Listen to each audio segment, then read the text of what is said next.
Today I'm going to speak to you on the importance of marriage and family. For most of us, family is the first thing we think about when in danger and also when there is something good to share or celebrate. Family is where most of us feel safe, secure, and warm. The family is where we first see how relationships work. We observe how our parents, grandparents, and siblings relate to each other. My parents did their best to bring me up the way they thought was right and good for me. They were the ones I could turn to, trust, and sought help whenever I needed them. When I would be sick, my mother would look after me. My parents were someone I knew who would never do harm or plan evil against me. If a person has seen a secure family with lots of love and affection, he or she will be more positively driven towards life. A person can survive through very tough times if he or she has a supportive family. The Telegraph had this article on the 4th of November 2010. Children from broken homes are 9 times more likely to commit crimes than those from stable families, Ian Duncan Smith, the Work and Pension Secretary, said. Mr. Duncan Smith said the breakdown of marriage had led to the fracturing of society. In a speech to Relate, a counseling charity, he said, all the evidence shows that family influences educational outcomes, job prospects, and even life expectancy. He added, this is not some abstract debate. Family life affects all of us. What happens on our streets, in our communities, and in our economy. What you learn from a very early age has a great deal to say about the person you will eventually become and the life you will lead. Divorce or separation of any kind can be traumatic for everyone involved, especially for children. Divorce leaves deep psychological wounds and scars that, if left unattended, will affect all future relationships. This type of trauma in a child's life can lead to risky behaviors such as problems at school, choosing wrong friends, and even leading to future problems with the law. If you've had a bad experience in a relationship, give yourself a break to understand what went wrong and pay attention to your true needs. While preparing for marriage, make sure you have spent enough time with your potential mate. As Shakespeare wrote in King Henry, a hasty marriage seldom proveth well. It takes time to know another person well enough to decide to spend your lifetime with them. Proverbs 21:5 says, the plans of the diligent and informed will lead to abundance, but everyone who is hasty will only come to want and ruin. A wedding is a one-day event, but a marriage is a lifetime commitment. The couple should focus on 2 key areas. Number 1, get to know the other person's family. Perhaps you may think that the other person's extended family doesn't matter. The fact is, we don't marry one person. We marry or join ourselves to the entire family. That is why you must meet the potential in-laws and other family members and spend time getting to know them. Observe how they interact with each other. This family has reared your potential mate, so you need to know who they are and what they believe. For example, do you know the family's values and habits? How do they handle conflict? What is the financial philosophy of the family? Did the parents train him or her to be financially responsible? What kind of in-laws would they be? Uninvolved, supportive? What kind of influence would they have on your children? If you don't get along with the family, walk away. When you get married, you marry the family too. They will be in your life forever. If you can't stand the potential in-laws, it will be a problem that will continue to grow out of control and cause misery, heartache, and division. Number 2, get to know as much as possible about your potential mate.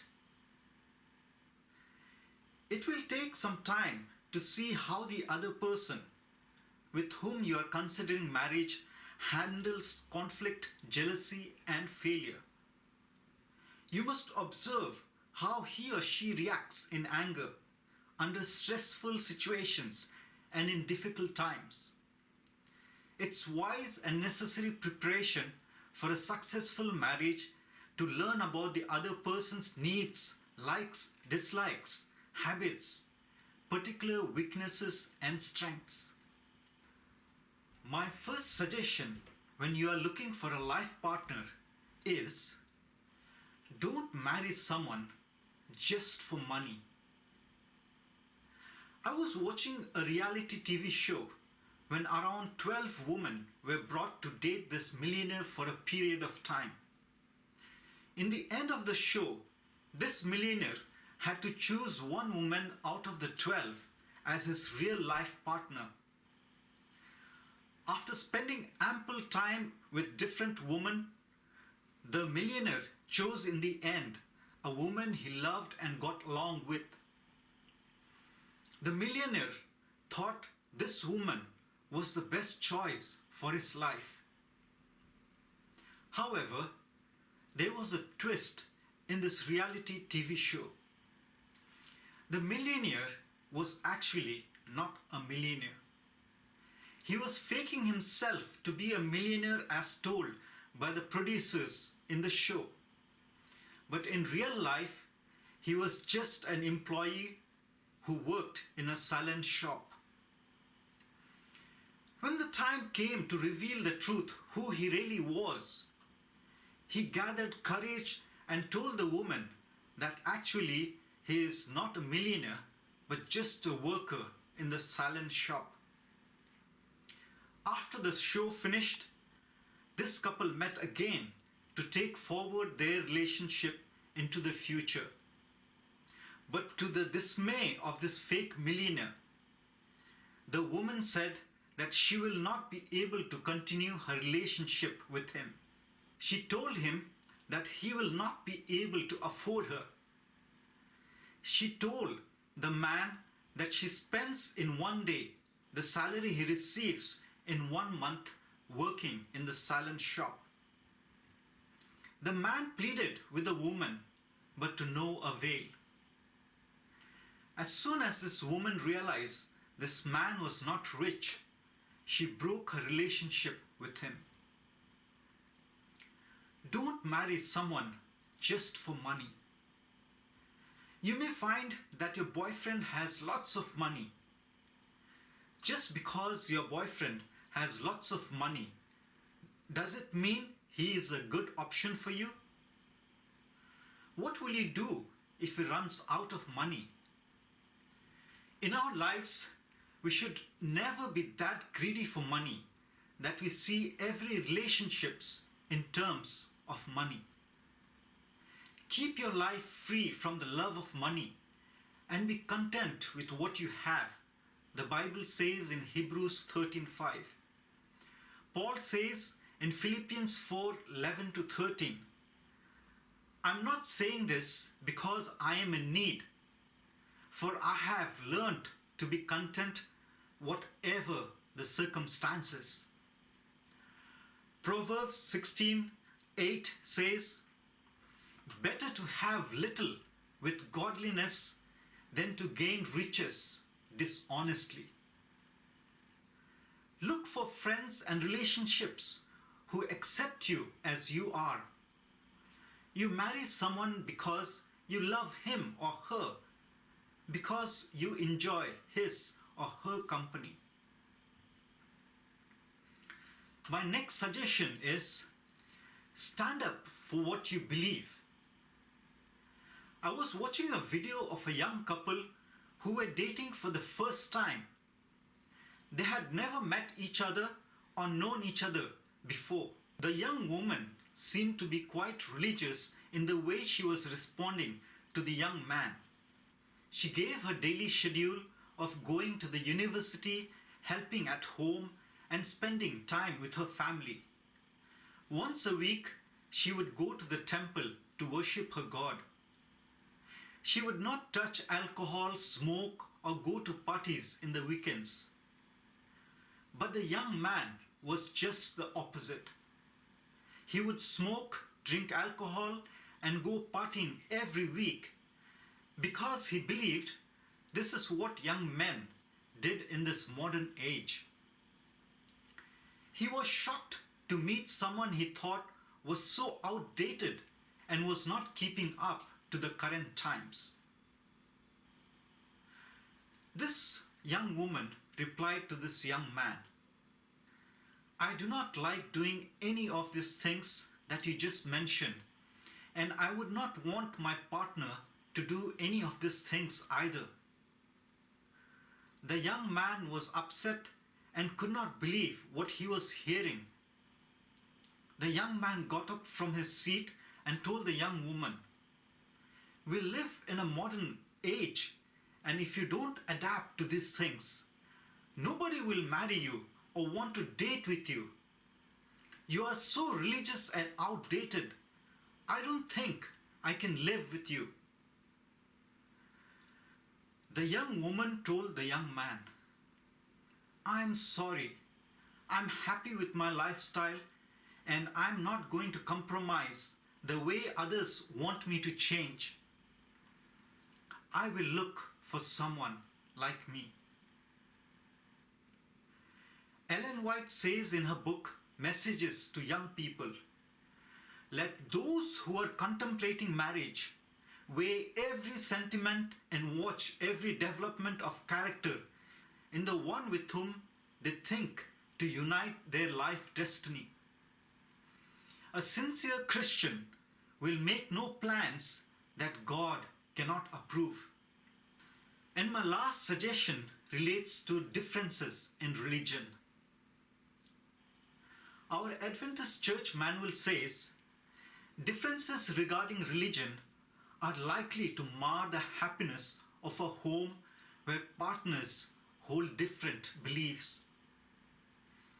Some of these differences could be, for example, worship of God.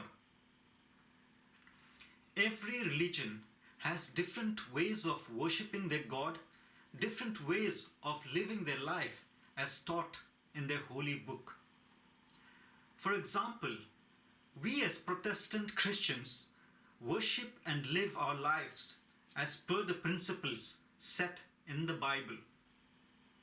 So if you both belong to different religions, which religion would you want your child to follow?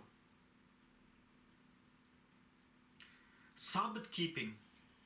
You may go to church on Sabbath, Saturday, but your potential mate may prefer going to church on Sunday as he or she is accustomed going to Sunday church right from his childhood. Because of your Adventist beliefs, You may avoid smoking, drinking wine, but your potential mate may have grown up seeing his parents smoking, drinking in social circles. So it is not an issue at all for him or her, but it may be an issue for you. As Adventists, we refrain from foods that are mentioned in the Bible not to be eaten.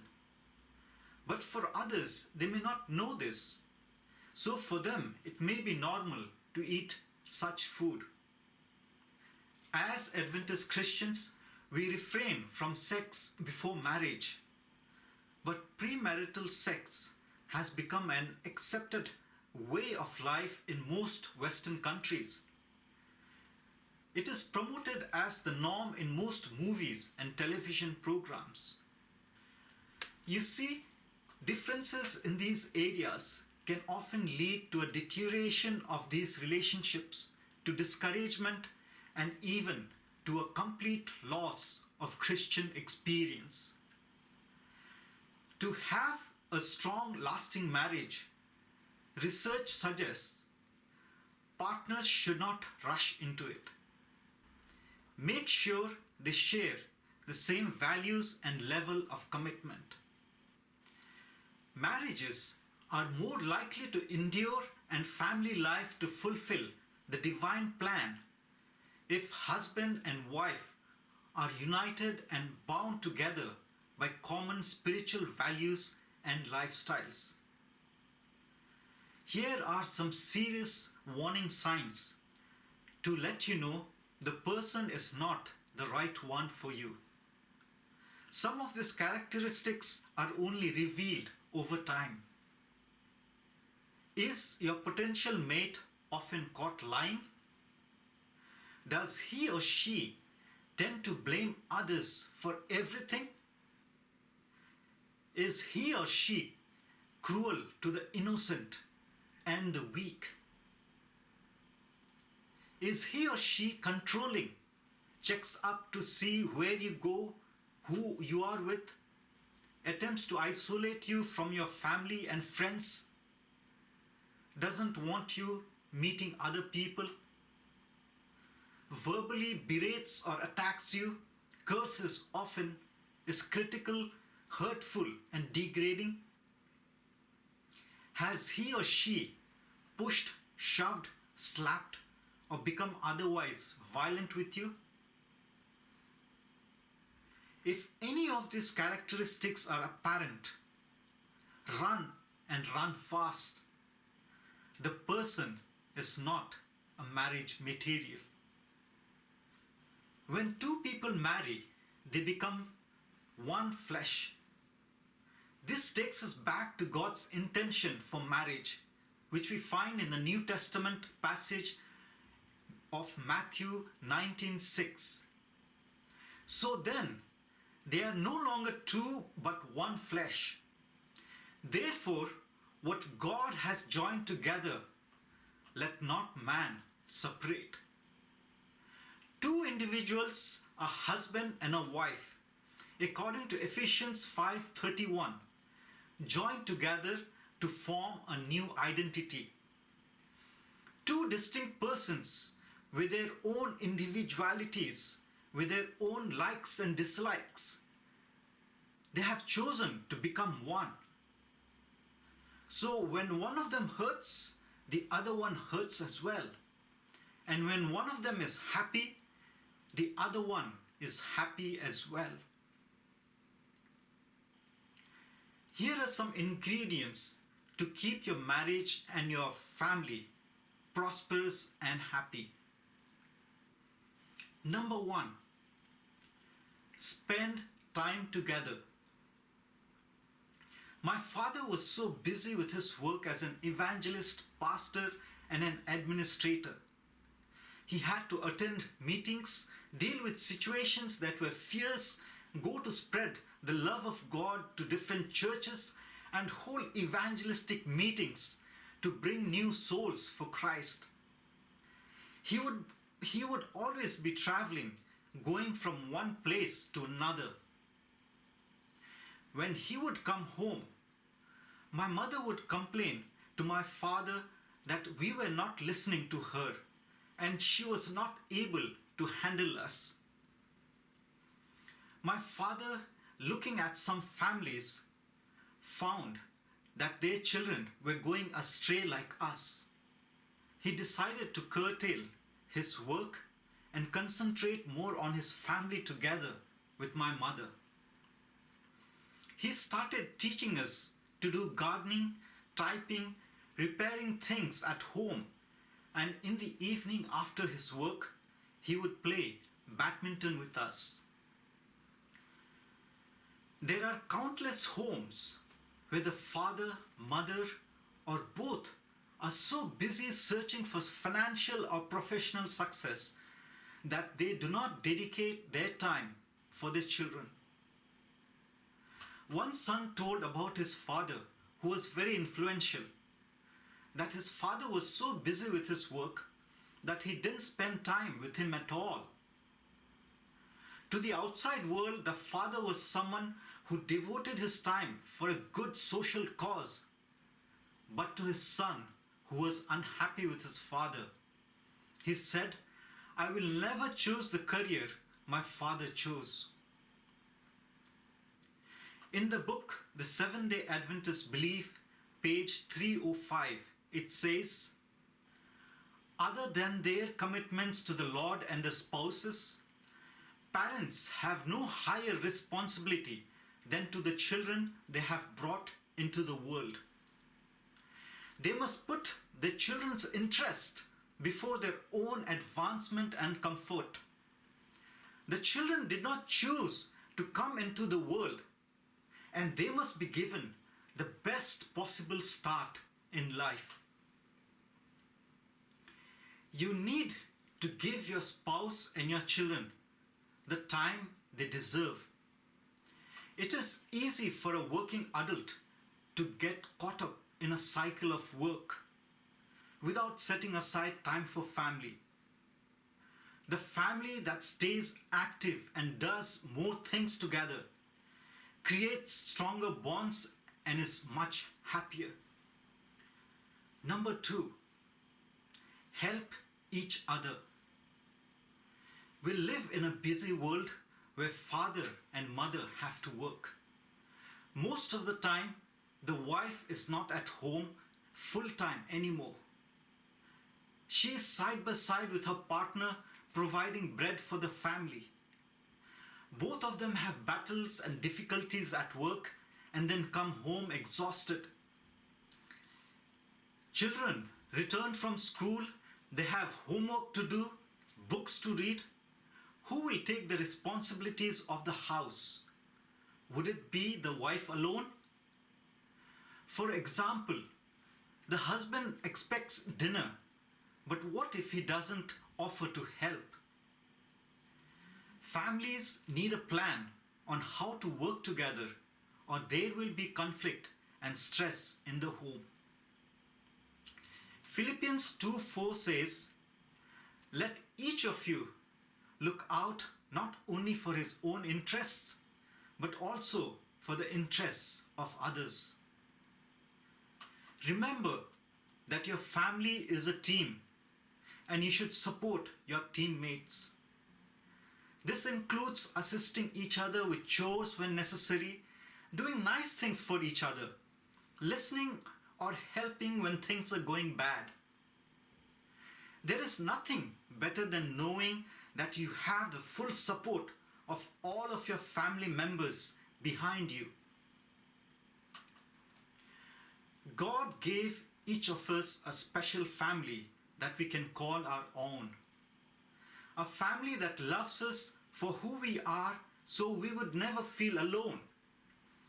They may not like everything we do or everything we say, but the beautiful thing about family is they love us anyway. Sometimes we feel rejected by people who do not care, but our hearts are warmed when remembering that our family is always there. So hug them a little more often, for sometimes we hurt the ones we love, and tell them how much you love them, for they were sent to you from above. Number 3, teach responsibility to your children. In the book, What If We Did It God's Way by Lauren Wade, it says, the very best plan for helping our children become responsible adults is to give them responsibility, to make them accountable for their own decisions as early as possible and as often as possible. Does this mean that at times we will actually let them make wrong choices? In some cases, there is no better way for them to learn than by having to reap the consequences of a wrong decision. And as the child's judgment and maturity grow, it will lead to a gradual increase in the child's autonomy as well as in his and her accountability. Parents, every time you go to bed in the night, commit your cares into the hands of God. Take them to the Lord in prayer and leave it there.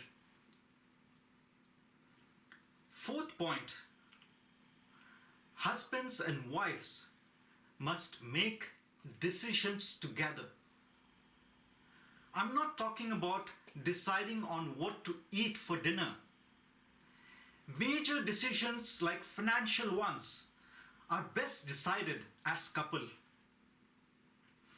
One of the greatest areas of strain in a marriage is the sphere of finances.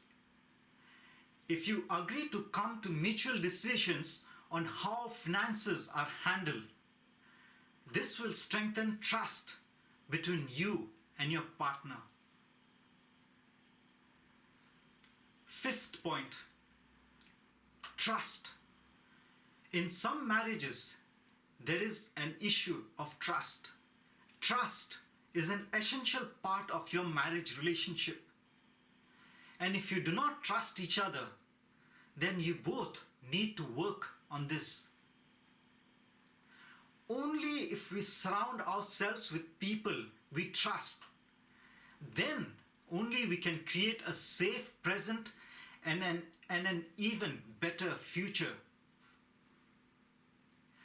The creation story gives us the perfect description of trust. Adam and his wife were both naked and they felt no shame. Genesis 2:25. This concept of nakedness means having nothing between you and your spouse. You have nothing to hide from your spouse because you are transparent with each other. And this can only come when you have developed a relationship of trust between you. When you trust each other, you protect each other from any and every foreign entity that seeks to diminish and destroy your relationship. In the book, The Incredible Power of Prayer, Mary tells about the temptation she had gone through. She says, Jim and I were married a little more than 2 years and still very much in love. Jim was doing his graduate study and our income was quite limited. So I was happy when I got a better paying job that seemed the answer to a prayer. After Mary had been at her new job in a large departmental store for a couple of months, she began to notice one of the managers. His kindness and habit of complimenting her caught her attention. Mary began to like him very much. Before long, I could not get him out of my mind, Mary says. I found myself thinking about him constantly, even when I was with my husband. Although I realized that it was wrong for me to let him continually occupy my thoughts, I simply could not stop it. One day, he invited me to his apartment to see the stamp collection that was his pride and joy. I automatically replied, "Oh, I couldn't do that without my husband being with me." Then a tide of fear flooded through my mind as I realized what would take place in his apartment if I were alone with him, Mary says. A passage I had memorized as a child, Joseph's words when he was faced with temptation, flashed through my mind. How then can I do this great wickedness and sin against God? Suddenly, Mary says, I was now afraid of something that until that moment I had been longing for. In those few moments, I regained my sense of right and wrong. The shackles of infatuation fell off me, and by the grace of God, I will never wear them again. Trust is strengthened when there is complete honesty. There should be nothing in your past that your spouse or your future spouse does not know. There should be no secrets as to where you are, who you are with, and what you're doing. This brings me to the second last point. Learn to forgive. It is true that because we are all human, even if we don't mean to hurt one of our family members on purpose, we will predictably say something or do something that causes them pain. When this happens, it is our opportunity to apologize. We must say sorry because we did something that hurt someone and should be careful not to repeat it. The things two people do to each other, they remember. If they stay together, it's not because they have forgotten. It is because they forgive. And my last point is communicate with each other with grace. Sometimes when someone says something to us we don't like, we get upset and hurt. And we tend to respond quickly in a similar manner. However, to communicate with grace, there are 3 steps to follow. Number 1, you need to pause. Instead of responding immediately, saying something that will cause equal pain or make things worse. Give yourself the time to calm down. Number 2, you must think about what you should or should not say to make things better. Number 3, you need to choose the correct response. The correct response is the one that will calm things down rather than adding fuel to the fire. Neither women nor men should use hurtful words when they speak to their spouses or other family members. Although speaking the truth is important and should not be avoided, care ought to be exercised to communicate kindly and with compassion. The concept of family was introduced in the very beginning, as we see in Genesis 1:28. A man and a woman would form a one flesh union through marriage, Genesis 2:24. And they with their children become a family, the essential building block of human society. Today, the ideals that make these social relationships safe and happy are breaking down. The effects on society are both disastrous and growing. These evils have become more open and threatening to the ideas and purposes of the Christian home. The Christian home is in trouble. There is hardly a Christian family that directly or indirectly has not known the pain of divorce. Divorce is no longer a disease contracted only by Hollywood movie stars. It affects people from all walks of life, including Christians. Divorce was not God's original plan when He established the first family in Eden. According to the biblical concept, man and woman were to remain together to live happily and fully satisfied. While marriage was designed by God to bless the human family, Satan has tried everything to denigrate, depreciate, and defame this important institution. The Bible says in Romans 3:23, "For all have sinned and fall short of the glory of God." This simply reminds us that there are no perfect marriages because there are no perfect people. However, since God is powerful more than Satan, every marriage can thrive when the partners are intentional about connecting with each other every day through the power and grace of God. We live in fearful times, but we have the sacred opportunity of taking the time and the effort to make our marriages work and to have a model home. Today, I would like to humbly request you to pray with all your heart for your marriage and your family. God, the Creator, invented marriage. Therefore, it is not only wise but also essential to keep Him at the center of your marriage. God bless you all.